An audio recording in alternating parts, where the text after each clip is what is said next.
What's going on, everybody? Trey here with another installment of Job Corps 411. In this week's episode, I received a question from a viewer, something I encourage every one of you to do, by the way, in the comments section. The question goes as follows. Hi, I was just wondering if you were homesick while you attended Job Corps, and if so, how did you deal with it? I think Job Corps would be good for me. I feel like it could change my life if I really try. But the one thing that goes through my head is being homesick. Thank you for Mariah Garsky for sending in that question. While thinking about what topic I could cover next, I don't know how I could forget about topics regarding human emotion. Have I truly become so distant from society I forgot about the common principles of. Now I'm bored. Anyways, to address Mariah's question. Was I ever homesick while attending Job Corps? Yes. I did get homesick about 3 months into the program. After that novelty of being in a new environment and meeting new people wore off, I felt like I really wanted to go home and visit my family. Problem was, I was located in Gainesville, Florida, while my family is back in Savannah, Georgia. That's over 200 miles of a solid 2 hours of nonstop driving to and from those locations. It's not like I didn't want to see my family. I just didn't want to put my people in a spot where they would have to take time out of their schedules to take me across state and back. How did I deal with homesickness? That's the part of Mara's question I believe that deserves to be answered in its own video. For various people, there are various ways of coping with homesickness. One of the methods I used was using Google to research on methods of coping with homesickness. Just mentally substitute words like college and degree with Job Corps and vocational trade.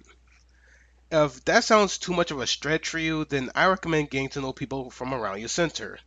Now, don't get me wrong, I'm not going to pretend that I was a very social guy. I'm far from it.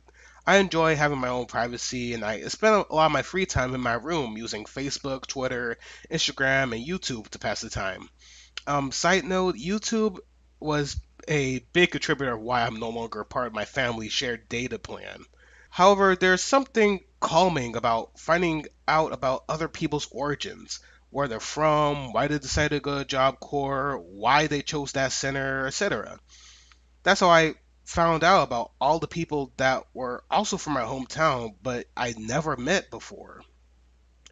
I say meeting with them and befriending those who lived in the same place as you is a great way to feel like you didn't leave home, because you'll be with like minded people experiencing that same culture shock. Also, don't feel like you're obligated to do this. If a turd came from the same city you did, that doesn't change the fact that they're still a turd. If they're constantly getting into some shit, don't feel like you're obligated to intervene on their behalf simply because you're both from the same town. In my experience, Haitians were well known for doing this.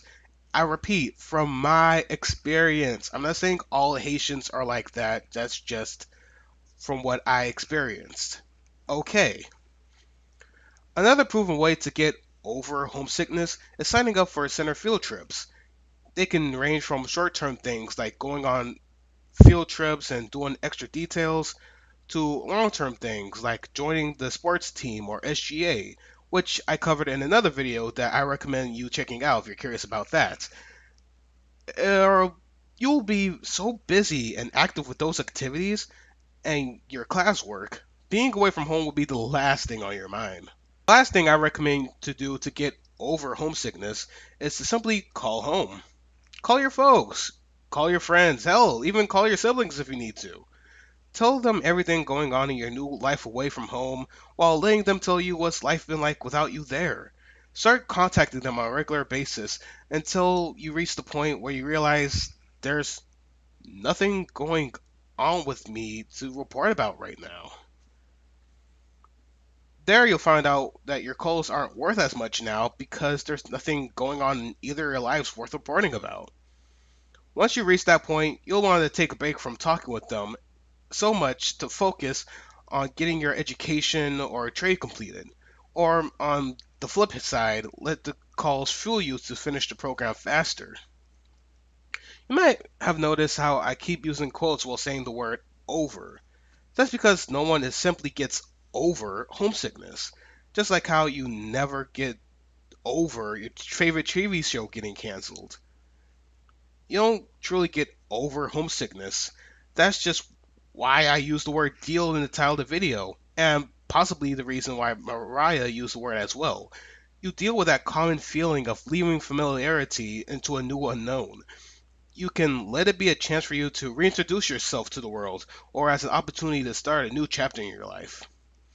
And with that, I'm going to end the video here. Thanks again for Mario for sending me that great question. If any of you have a question of your own that you'd like to answer in a future video, let me know in the comment section below. Don't forget to like if you appreciate the information, share this video around to those who might need Job Corps or interested about going to Job Corps in the future. And finally, subscribe if you want more content from me. Once again, my name is Trey, and thanks for watching.